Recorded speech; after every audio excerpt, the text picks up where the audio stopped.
మన శంకర్ వరప్రసాద్ సినిమా చూడడం జరిగింది. సినిమా అయితే మనకి కామెడీ లెవెల్లో కావచ్చు, లేదంటే స్టోరీ అయితే రొటీన్గా ఉంది, లాజిక్ లెస్ కూడా చాలా ఉన్న సినిమాలో. బట్ సినిమా అనేది లాజిక్ లెస్ కాబట్టి అనిల్ రాపుడి సినిమా అంటే ఓన్లీ కామెడీ తప్ప ఇంకేం ఉంటుంది. ఈ సినిమాను కూడా అలాగే తీర్చిదిద్దారన్న. చిరంజీవి గారి గ్రేసు, చిరంజీవి గారి టైమింగ్, చిరంజీవి గారి యాటిట్యూడ్తోనే ఫస్ట్ హాఫ్ అంతా వెళ్ళిపోతుంటుంది. అక్కడక్కడ కామెడీ ఉంటుంది, బట్ ఓకే మనం చూసినంతే బోర్ కొట్టదు. బట్ సెకండ్ హాఫ్ వచ్చేవాడికి ఏంటంటే పిల్లల మధ్యన ఎమోషన్ బాగుంటుంది. చిరంజీవి గారి యాటిట్యూడ్ కావచ్చు, లేదంటే చిరంజీవి గారి కామెడీ టైమింగ్ కూడా చాలా బాగుంటుంది సెకండ్ హాఫ్లో. సో ఫస్ట్ హాఫ్ మాట్లాడుకున్నా, సెకండ్ హాఫ్ మాట్లాడుకున్నా కామెడీ మాత్రం ఎక్కడ తగ్గనే వాళ్ళు. అదే కామెడీ మాత్రం సినిమా అంతా కూడా చాలా బిల్డ్ చేసుకుంటే చాలా బాగా అనిపించారు. బట్ స్టోరీనే ఒక రొటీన్ స్టోరీ రాసుకుంటూ రొటీన్ స్క్రీన్ ప్లే నెక్స్ట్ ఏం జరుగుతుందో మనం ఎక్స్పెక్ట్ చేస్తూ విధంగా తీసుకెళ్లారు. ఇంకా వెంకటేష్ గారు వచ్చిన తర్వాత మనం వేరే నెక్స్ట్ లెవెల్కి వెళ్తుంది. సినిమా చాలా హైగా ఉంటుంది అనమాట. ఆయన లుక్స్ కావచ్చు, ఆయన ఎనర్జెటిక్ యాక్టింగ్ కావచ్చు, వాళ్ళిద్దరూ కలిసి ఓల్డ్ సాంగ్స్ కొంచెం బ్లాక్ బస్టర్ సాంగ్స్ కొంచెం డ్యాన్స్లు వేస్తారు. ఆ సరదానెస్ కావచ్చు, ముఖ్యంగా విలన్ ట్రాక్ కూడా చాలా వీక్ అనిపించింది. ఎందుకంటే ఏదో క్లైమాక్స్ ఫస్ట్ కోసం తీసుకొచ్చినట్టు అనిపించింది మాకైతే మాత్రం. కానీ ఆ క్లైమాక్స్లో కూడా వెంకటేష్ గారు చిరంజీవి గారి మధ్య ఫైట్ అయితే మాత్రం చాలా బాగా అనిపించింది. చాలా మాసివ్గా, చాలా గ్రాండియర్గా అనిపించింది.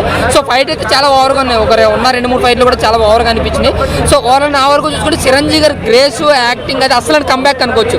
ఇప్పుడు 2010లో వచ్చిన ఖైదీ 150 కన్నా ఇందులో చాలా ఎనర్జెటిక్గా, చాలా యాక్టివ్గా నటించారు. ఎక్కడ కూడా 70 ఏళ్ళ వయసులాగా అనిపించలేదన్న. జస్ట్ ఒక 30-35 ఏజ్ లాగే కనిపించారు. ఆయన గ్రేస్కి, ఆయన టైమింగ్కి సినిమా సగం లేపారన్న. వన్ మ్యాన్ షో అనుకోవచ్చు. నిజంగా చెప్తాను, అనిల్ రాపుడి సగం లేపితే ఈయన సగం లేపుకున్నాడు సినిమాని.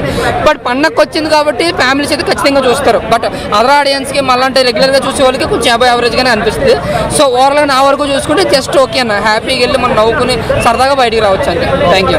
సినిమా ఇప్పుడే చూస్తున్నాను. Boss big boss extraordinary movie.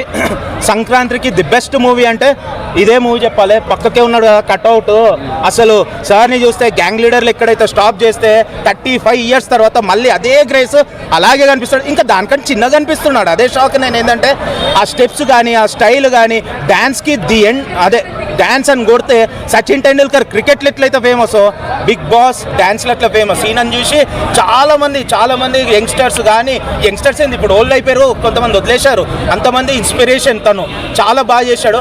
And మూవీలో చెప్పాలంటే ప్రతిదీ ప్లస్ పాయింట్.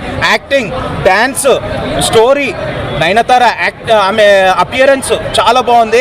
అండ్ మూవీలో ఇంకా ప్లస్ పాయింట్ ఏంటంటే కాన్సెప్ట్, మూవీ కాన్సెప్ట్ పర్ఫెక్ట్. ఇప్పుడు అయ్యేది తీసుకొచ్చిండు అనిల్ రాపుడి సార్. Your great. ఏంటంటే చిన్న ఈగోలకి, డైవర్స్ వరకు పోయి పిల్లల లైఫ్ ఏమవుతుందో అది ఆలోచిస్తలేరు. But think 100% before you take the decision తీసుకునే ముందు 100 సార్లు ఆలోచించి నీ ఫ్యూచర్ ఏమవుతుంది, పిల్లల ఫ్యూచర్, పిల్లలు ఉన్న వాళ్ళు పిల్లల గురించి ఆలోచించండి, పిల్లలు లేని వాళ్ళు మీ గురించి ఆలోచించండి. ఇప్పుడు ఒకటే అడుగుతా, ఇప్పుడు డైవర్స్ తీసుకుంటారు, నెక్స్ట్ కంపల్సరీ బాగుంటుందని గేమ్ గ్యారంటీ. వచ్చిన వాళ్ళు ఇంకా వేస్ట్ గాడు ఉండొచ్చు, maybe either wife or son ఎవరైనా సరే వాళ్ళు ఇంకా వేస్ట్ వాళ్ళు రావచ్చు. సో నేను అంటున్నాను, చిన్న ఈగోస్కి పోకండి. అండ్ ఇంకా మూవీలో ఇంకా క్రేజ్ ఎలా పెంచాడంటే లాస్ట్ టైం సంక్రాంతికి వెంకీ మామ ఒక్కడొస్తేనే విక్టరీ కొట్టేసిండు తెలుసు కదా. ఈసారి మాత్రం ఇద్దరు కలిసి వచ్చిర్రు. అసలు